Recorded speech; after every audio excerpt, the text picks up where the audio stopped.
I drift past the entrance to Dreamland. Margate's main attraction opened its doors in 1920, importing the name from an amusement park on Coney Island, and the main ride, the Caterpillar, from Germany.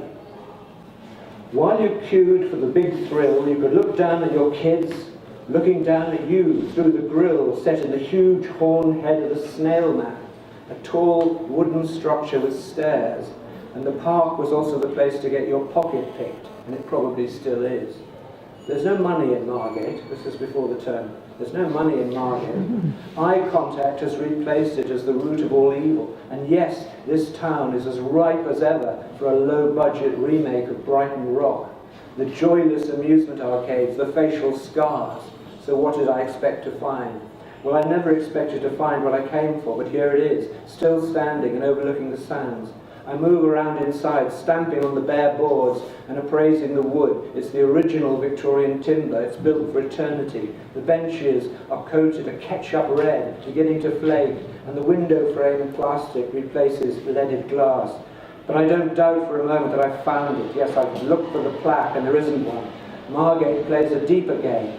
When I grow tired of examining the sea shelter, I glance across at the building next to it, and it reads toilets. It takes a few moments for the spent penny to drop. I rub my eyes again and look. T.S. Eliot, Lest We Forget. The Wasteland appeared in October 1922 in the first number of the Criterion, a literary quarterly, founded and edited by T.S. Eliot. Well, David Seabrook opened up this great tour of the Isle of Thanet, beginning in Margate, beginning with Eliot, drifting on to Chatham and Rochester, which he's very wonderful about, and seeing how Dickens infects a kind of heritage industry in the way that the Dickens experience there is supposed to anchor a form of regeneration, in the way that Turner, who's here quite humble, and Turner's coming to Margate to hide away, to be invisible, and because it's got the best light in Europe, actually ends up being represented by this huge active volcano monument of creative energy, which is the Turner Centre, which is a kind of a blessing, but a mixed blessing, a strange blessing. I've come down here to do events or to see shows from London, and then sitting in T.S. Eliot's bus shelter, as it were, I watched this procession of figures in their black coats, like a funeral, come off the train, drift along the front into the Turner, get their buzz of culture from the Turner, see the latest Turner paintings, and then just drift back like a procession out of Ingmar Bergman, back onto the train and gone. So their actual engagement with the business of Margate is minimal. Seabrook's engagements were always absolute. He was committed in an incredible way, a really mega rodent-like researcher. And he appeared in two films that I did with Chris Pettit for the Channel 4. In the first one, which was called The Card and the Corpse, was a kind of cultural history of lost and forgotten writers. And he arrived in London in midwinter to be part of this film. And he was going to talk about performance, the Nicholas Roeg, Donald Cammell film, against a structure which, ironically now, turns out to be in the Olympic Park, but was then on a piece of waste ground. And I realized as soon as he started to speak that he committed this monologue of about half an hour to memory. And you asked him one question and he just went in at it like a wolf, and it just came pouring out at a phenomenal speed until the sound of his teeth chattering stopped us filming. And I said, why didn't you bring a coat? He said, well, I had to pawn it to get the railway ticket to come here. And you realize this man has an astonishing commitment to the culture. And soon afterwards he began to assemble the pieces that became this book. And it's a book worth searching out. He then did another book that followed it up, about an extraordinary investigation into a serial killer, a series of murders that had happened in London some time past.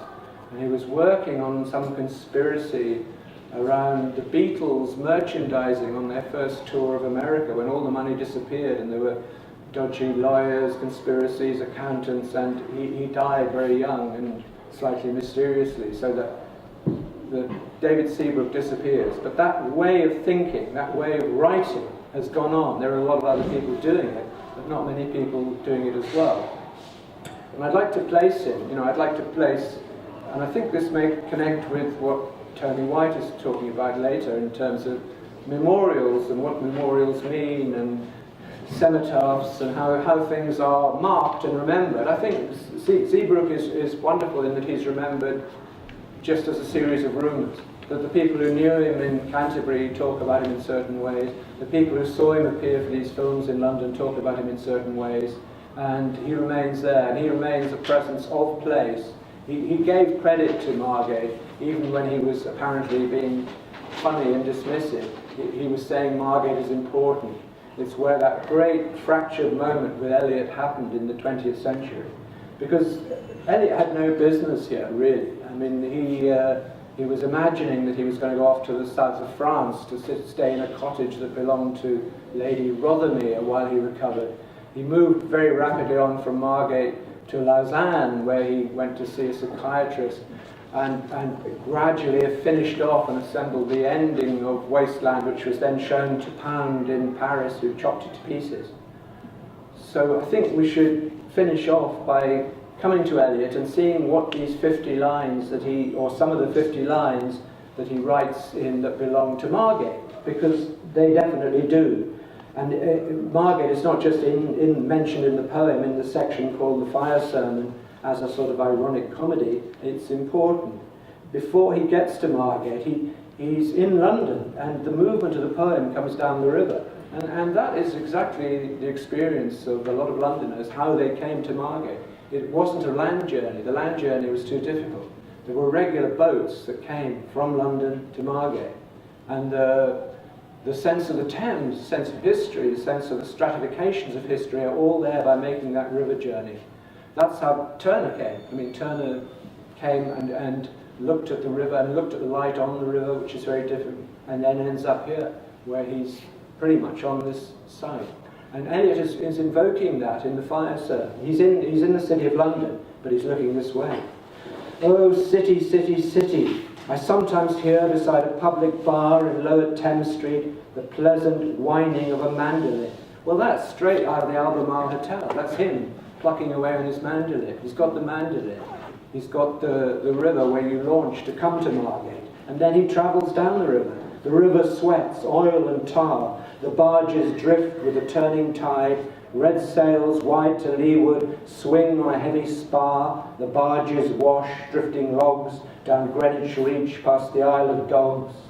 So on, so on. My feet are at Moorgate. Moorgate is almost a rhyme of Margate. It's an idea of the walled city. Moorgate, one of the gates of the city, but opening up to allow Margate in. And then very strangely, when you get to Margate, on Margate Sands, full stop.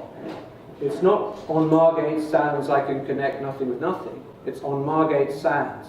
So on Margate Sands with a full stop. It's almost like a title on a silent film. It's like a film changes, the title comes up on Margate Sands. Here is Eliot looking at Margate Sands, looking at democracy, which he hadn't had much dealing with. And I can connect nothing with nothing. That double negative thing that invokes King Lear, the whole play built on these double negatives, or again on a sense of flowing across the heath, the madness of England to arrive at Dover Cliff. Here we come to Margate, where nothing connects with nothing. It's a kind of echo of Lear. The broken fingernails of dirty hands, my people, humble people who expect nothing. So Margate is nothing. It's a kind of cultural zero, but it's nothing because it's the sea. It's the end of the land. It's this grey light, this absolute that's out there. And what a place to see it. And the people are reduced to these creatures with dirty fingers picking over the detritus of the beach. And even in the next section of the poem, which has never been associated with Margate, Death by Water, the echoes are coming back. Phlebas the Phoenician, a fortnight dead, forgot the cry of gulls. The deep sea swell, the profit and loss, a current undersea picked his bones in whispers, and he rose and fell, he passed the stages of age and youth, and he entered the whirlpool. Well, I think the whirlpool is David Seabrook. His energies were like a whirlpool. And I mean, it's easy to say in retrospect that some senses he's going to die very young. There's that desperation to interrogate the culture of the past, the culture of the coast. He does things in Broadstairs about the 39 Steps. He uncovers the history of Audrey Hepburn's father, who's there as a kind of Nazi banker. You know, weird reinterpretations of the past from which these figures who are associated with place keep coming back. And I think that's the equation we've got today. You know, here we are. It's sort of a congregation to pay some sort of respect to these echoes, these sounds, these memories, which we are making ourselves as we battle against the wind, as the trees fall across the railway lines, as we get here in one spot. It is like that place, the perfect place to be. Dramatic events of the First World War, to create the reverie that will make one of the key works of modernist culture. Thank you.